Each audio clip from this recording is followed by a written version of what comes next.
Kaning atong gibasang ebanghelyo pariharanis gahapon, pero katong gahapon sinulat lang to ni San Juan, kani sinulat ni San Mateo. Sakang Juan mao pay paglakaw, gipalakaw ni Hesus si Judas paghumagtuslod sa paan nga gidawat ni Judas. Karon gihulagway dinhi nga sa wapadi ay ang Last Supper, katong panihap, tapusang panihapon, si Judas mi dawat na di ay siya og kanini ang kwarta gikan sa mga katong mga pangulong pari, 30 pieces of silver ilang gipalit si Jesus og 30 ka silver coins. Ang gibuhat ni Judas, nagsigi na lang siya pangitag paagi nga iyan ang ikatugyan si Jesus ngadto sa nagbayad niya. Mao ni siya ang yawanon nga kinabuhi sa usa sa 12 ka apostoles nga ginganlag Judas Iscariote. Karon ra ba padung tas atong midterm elections, ingon sila na ako'y binayranay. So panahon sa atong eleksyon, kanang mudawat og bayad nga mga electorate or mga butante, mao na sila yung mga kaliwat ni Judas. Kanabang mudawat og bayad aron ilang ibaligya ang atong nasod. Ang atong nasod mao ni ang nagsimbolo ni Kristo. Kay anhi man ta maluwas sa atong nasod. Pero naa gani mga butante panahos eleksyon nga magpadaan ang naang vote buying, kana siguro gyud nga matay gining atong nasod. Lingi ay mong tupad ing na wapan nimo ibaligya na kuno, wapan nimo ibaligya ang atong nasod na niya ang mupalit sad kana man ang mga kandidato, kana mga mudagan sa posisyon karon kay midterm election, senador, nga renas congressman, mga mayor, gobernador, o daghan pang posisyon sa kaning gitawag tog mga board members, mayor, konsihal. Ang mamalit sad og kanang muhatag sa vote buying, mausa na sila ang equivalent sa mga high priests, kato mga pangulong pari, mga Sanhedrin nga buot mupatay sa atong nasod. Mga tikasan ba kanang manikas sa eleksyon, dili mudua og patas, ilag yung tikasan ang ilang kaatbang pinaagi sa vote buying o kanini ang pagpanikas sa pag-ihap, kanang gitawag natog dagdag bawas sa panahon sa eleksyon counting. Mao ni sila ang mga naningkamot pagpatay sa atong nasod o pagsiguro sa ilang kaugalingon. Mga igsoon, ako laning girelate dinhi kay maayo nang mamalandong ta panahon aning Semana Santa. Ang kaluwasan gihatag na sa Ginoo nato. Ang iyang kaluwasan mao ang pasaylo nato sa atong mga sala, apan ang pag-implement nining maong kaluwasan nag-agad sa atong kinaiya tagsa-tagsa. Unya kay matag-usa nato i-challenge man gyud, usa ra gyud makahimo nato or angay natong buhaton aron makaluwas nato unsa man na ang gibuhat ni Jesus. Ug unsa may gibuhat ni Jesus, matud pa diri sa unang pagbasa, akong gitaon ang akong naong sa to niya pagsulti. Gitudluan ako sa Dios sa angay kong isulti ni propeta Isaías.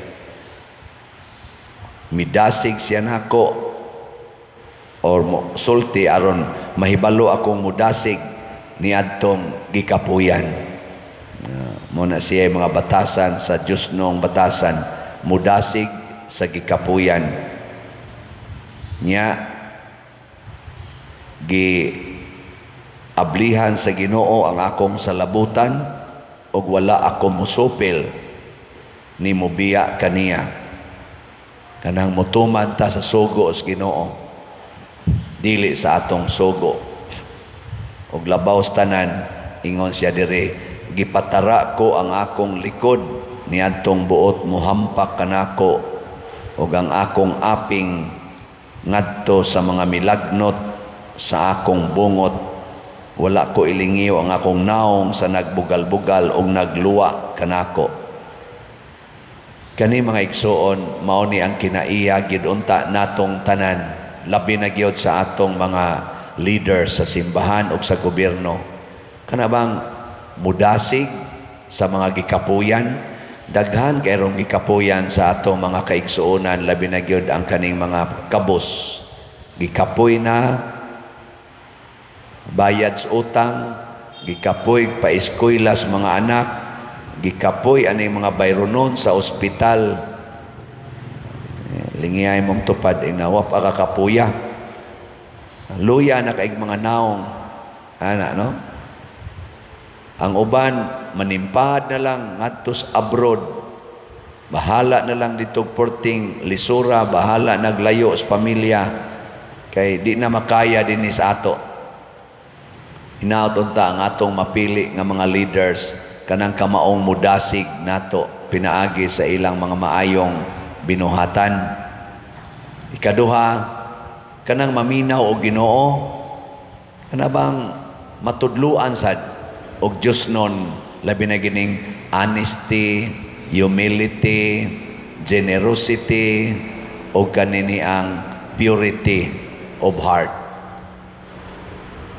Sa inyong paminaw, naabaroy mga kandidato nga kamaong maminaw Ginoo, nya inspiring ilang kinabuhi. Labaw tanan ikatulo, kanang kamaong muantos, dili magsigig reklamo, muantos pinaagi sa pagsakripisyo alang natong tanan. Kana mo'y atong pilion. Wa gani. Di na lang tama mutar eh. Pero dinhi sa simbahan, kitang niya sa simbahan, kitang mga Katoliko, ibutang nato og bati na gyud kayo ng atong diri sa mga civil leaders. Kita untang mga Katoliko, mga ginikanan, mga chapel leaders, mga leaders sa organizations, ato untang tumanon ang pagsunod ni Kristo. Karong gabi himuon nato ang atong Via Crucis or Way of the Cross or Station of the Cross. Mudaga ni siya mga 2 hours tingali. Sinatunta nga manguyog ta ni ini. Kay atong himuon ang sakripisyo pagampo nga matunhay maayo kining atong umaabot nga eleksyon ug ang atong nasod in general. Nya ikaduha na tong buhaton, wala gyapon ko report sa atong mga slots, pero padayon tagpalit og slots. Labi na gining atong gamitonon sa atong pista, kaning God's healing and deliverance powers. Daghan para ba kay ni 40,000 panikapin ang atong palitonon. So tag 100 ra ni, pero kung ato ni siyang unya-unyaon, di ta mo antos og palit ani na mahuman gin atong pista nga wa tay magamit, no? Atong Holy Week hapit na sad mo tunga-tunga na ta. So daghan tarog gastuanan sad aning atong kaning Holy Week celebrations. Ang ato sa mga kabus nga kaigsuonan, ato sang tagaan og mga bugas karong panahon sa pista. So kung wa mo'y 100, nya daghan mog bugas, ala ihatod lang na diring inyong bugas, kana nalay ihatag, basta kato lang 5 kilo packed rice, bisag unsay brand, ihatod dinis atong simbahan kay ato ng punan og palit sa ato sang matigom, sa ato mga slots, ipanghatag nato ngadto sa ato mga kaigsuonan nga kabus kaayo, kategory C o kategory D nga mga lumulupyo dinis atong parokya. Kini atong gibuhat mga igsoon aron pagpakita ngadto sa ato isig katawo sa Ginoo nga andam tang moantos, andam tang mudasig og mosunod sa giingon ni Kristo. Whatever you do to the least of your brethren, you do it to me. Mao na atong himuon. So kamong moapil ani mga online parishioners o territorial parishioners nato dinhi, salamat kayo o congratulations kay tagaan sa tas Ginoo og mga grasya. Matod pa sa atong tubag sa Salmo, Ginoo diha sa imong dakong gugma tubaga ako. Ang atong pangamuyo tubagon sa Ginoo pinaagi sa iyang gugma. Apan kinsa raman sa iyang tubagon kadto ra sang nahigugma sa iyang isig katawo. Last nga lingi sa imong tupad ing na sige ba kag higugma? Ana. Wa ba karoy gidumtan?